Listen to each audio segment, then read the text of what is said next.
Hello friends, my name is Mani and welcome with Rcare Overseas Education. Today in this video we're going to discuss about the APS. What is APS?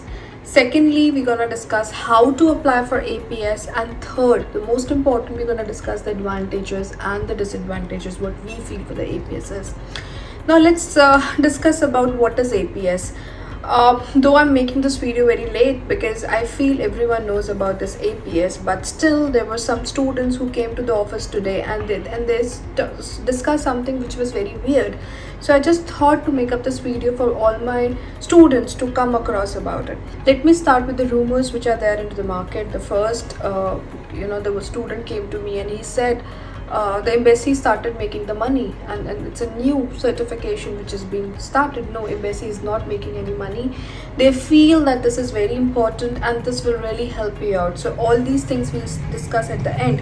And one of the students said, oh ma'am, this is an examination which is gonna help. No, this is not an examination, this is just a verification of the documents.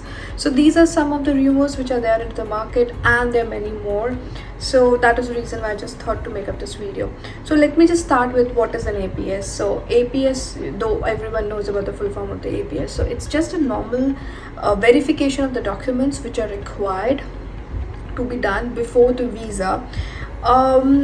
It's important because from November, whichever date we see in the embassy portal, so that date is only possible when you have APS. Okay, now it is very important for you to understand APS needs just the verification of the documents. You have to create up a portal, you have to submit the documents, and you have to make up a payment for 18,000 rupees. And once it has been done, then you have to take your file to the APS office.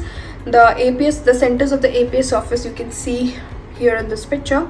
So the APS, you have to go to the APS center and submit the documents over there. Now, very important, you have to understand, till the time you do not have all the documents with you, you should not submit the APS, because again you have to register and pay the amount. So we have certain students who are going for the March intake and they have not done B1 yet, so we are not creating the APS for them, because if we create the APS right now, they have to pay the 18,000, and again when they're going to appear for B1 in 10-15 days or maybe a month or whatever the scenario is, then again they have to go for the verification of the documents. So this you have to think about it. Are you ready to do it or not?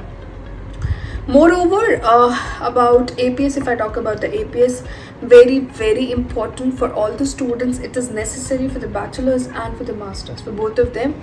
A lot of consultants are calling, because we deal with the consultants directly also, because we have been specialized in Germany and Europe. So consultants are calling us and asking, APS is not required for the masters. No, that's not a scenario. APS is required for the masters as well, because otherwise we would not be able to book up the dates.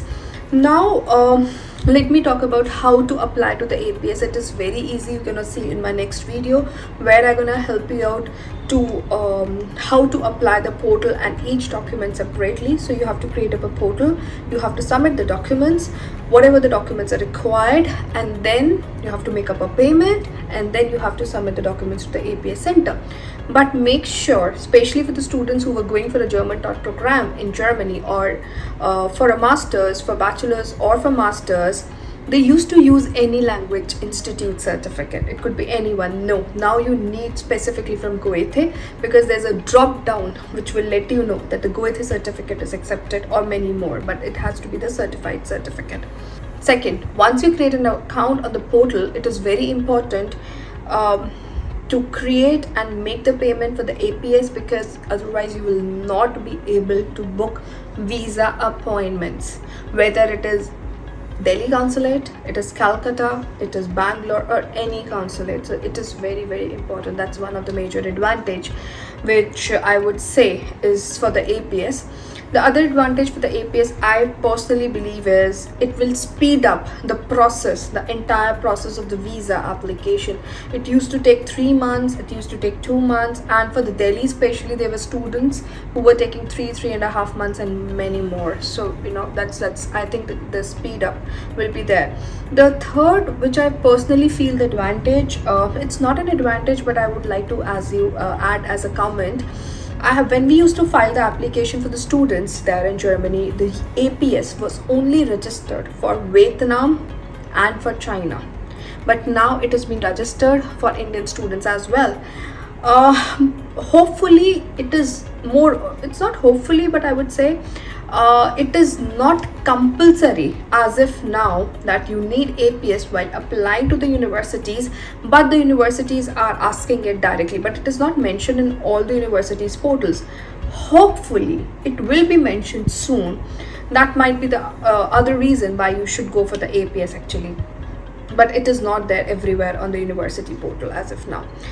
And apart from this, I would add on that very important, this might be considered as a disadvantage, but still there used to be the scenario for the students, especially for the September intake, that they used to come at the end, you know, their result used to come at the end, maybe in end of June or maybe in the starting of July, and still they used to go with the university's application, because 15th July was few of the deadlines for the university application. If this APS is compulsory, the way it is for Vietnam and China, for the students to file their application into the university, you should have the APS. If this happened, then all the students should prepare to go to Germany for at least 6 months before. So this will be a problematic situation, because it's not a problematic, but it's gonna be, you know, time consuming. So you have to plan yourself to fly to Germany, to apply to Germany at least 6 months before. This is what I would like to conclude in my video. And if you have any question related to APS, if you have any question related to test AS, or any question related to Germany, Spain, Austria, or any other country, you're most welcome to contact us. We would be very happy to help you out. Thank you for watching my video.